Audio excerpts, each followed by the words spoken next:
வணக்கம் நண்பர்களே, நான் உங்கள் பூபாலன்.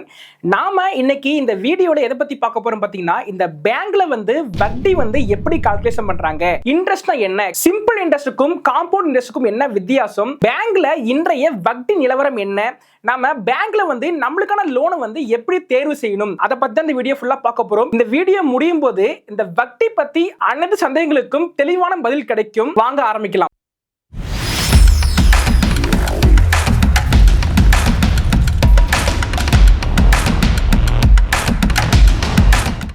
இந்த வட்டினா என்னன்னு ஃபர்ஸ்ட் பார்க்கலாம். வட்டிங்கிறது நீங்க பேங்க்ல ஒரு கடன் வாங்குறீங்கன்னா அந்த கடனுக்கு மேலாக பேங்க் உங்களிடம் வசூலிக்கக்கூடிய தொகை தான் பாத்தீங்கன்னா வட்டின்னு சொல்றாங்க. பேங்க்ல 1 லட்சம் கடன் வாங்குறீங்கன்னா அந்த கடனுக்கு பேங்க் உங்களிடம் வசூலிக்கும் போது 1,20,000 பாத்தீங்கன்னா வசூலிப்பாங்க. 1 லட்சம்ங்கிறது நீங்க வாங்கிய கடன், 20,000ங்கிறது உங்களுக்கு போட்ட வட்டிங்க. வட்டி ரெண்டு வகைப்படுங்க. ஒன்னு தொகை வட்டி, இன்னொன்னு பாத்தீங்கன்னா சுருக்க வட்டி, சிம்பிள் இன்ட்ரெஸ்ட், காம்பவுண்ட் இன்ட்ரெஸ்ட். இந்த ரெண்டு வட்டியும் பாத்தீங்கன்னா நீங்க பேங்க்ல எவ்வளவு கடன் வாங்குறீங்களோ அந்த கடனை திரும்ப செலுத்தக்கூடிய அந்த குறிப்பிட்ட டைம் பீரியட் இருக்கு பாத்தீங்களா, அந்த டைம் பீரியட் தாங்க அந்த பேங்க் தேர்ந்தெடுப்பாங்க. ஃபர்ஸ்ட் இந்த சிம்பிள் இன்ட்ரெஸ்ட் இதை எப்படி பேங்க் கணக்கிடுவாங்க அப்படின்னு சொல்லிட்டு பார்க்கலாம் வாங்க. ஃபார்முலா பாத்தீங்கன்னா SI = P × R × T பார் 100ங்க. Pங்கிறது பிரின்சிபல் முதற்கொடை, Rங்கிறது வருடாந்திர வட்டி விகிதம்ங்க, Tங்கிறது காலாவதிங்க. ஒரு 50,000 நீங்க கடன் வாங்குறீங்கன்னா அதுல பாத்தீங்கன்னா 10% பாத்தீங்கன்னா வட்டி 3 ஆண்டுகள் செலுத்தணும்.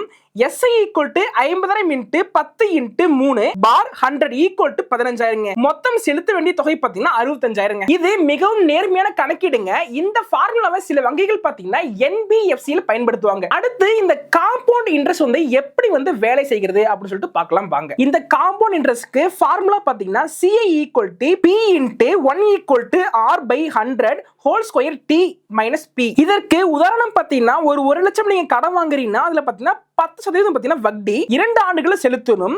CI = 1 lakh × 1.1 whole square 2 -1 lakh = 1,20,000 minus 1 லட்சம் = 21,000. வட்டி பாத்தீங்கன்னா 21,000. இது பாத்தீங்கன்னா ஒவ்வொரு ஆண்டு பாத்தீங்கன்னா வட்டி பேங்க்ல ஆட்டோமேட்டிக்கா பாத்தீங்கன்னா சேர்த்துருவாங்க. அதனால பாத்தீங்கன்னா இது சுருக்க வட்டி அப்படின்னு சொல்றாங்க. பெரும்பாலும் வங்கிகள் பாத்தீங்கன்னா அந்த சுருக்க வட்டி EMI ல பயன்படுத்துவாங்க. அடுத்து இந்த வங்கிகள் இந்த EMI எப்படி கணக்கிடுறாங்க அதை பத்தி பார்க்கலாம் வாங்க. இதற்கான EMI ஃபார்முலா பாருங்க.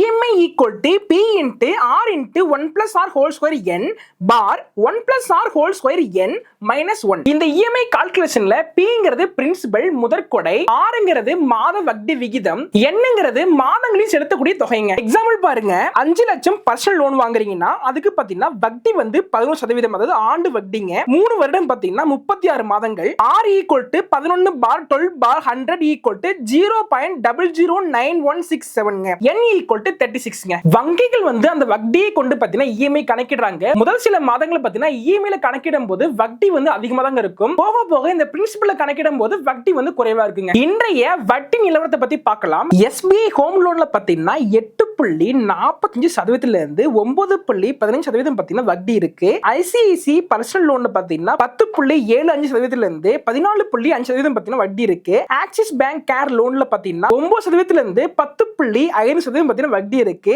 கிரெடிட் கார்டு இன்ட்ரெஸ்ட்ல பாத்தீங்கன்னா 36% பாத்தீங்கன்னா வட்டி இருக்கலாங்க. இவை அனைத்தும் பாத்தீங்கன்னா நீங்க எவ்வளவு சிவில் ஸ்கோர் வச்சிருக்கீங்க, நீங்க என்ன தொழில் செய்றீங்க, பேங்க்ல நீங்க எவ்வளவு கடன் வாங்கிருக்கீங்க, அதை பொறுத்து பாத்தீங்கன்னா இந்த வட்டி நிலவரம் பாத்தீங்கன்னா மாறுங்க. அடுத்து இந்த வட்டி நம்ம எப்படி குறைக்கலாம் சொல்லிட்டு சில நுணுக்கங்களை சொல்லி தரேன், வாங்க பார்க்கலாம். சிவில் ஸ்கோர் 750க்கு மேல வச்சிருங்க. பார்ட் பேமெண்ட் பாத்தீங்கன்னா சில மாதங்கள்ல கூடுதலா செலுத்துங்க. ப்ரீ க்ளோசர் விரைவில் கடனை முடிக்கணுங்க.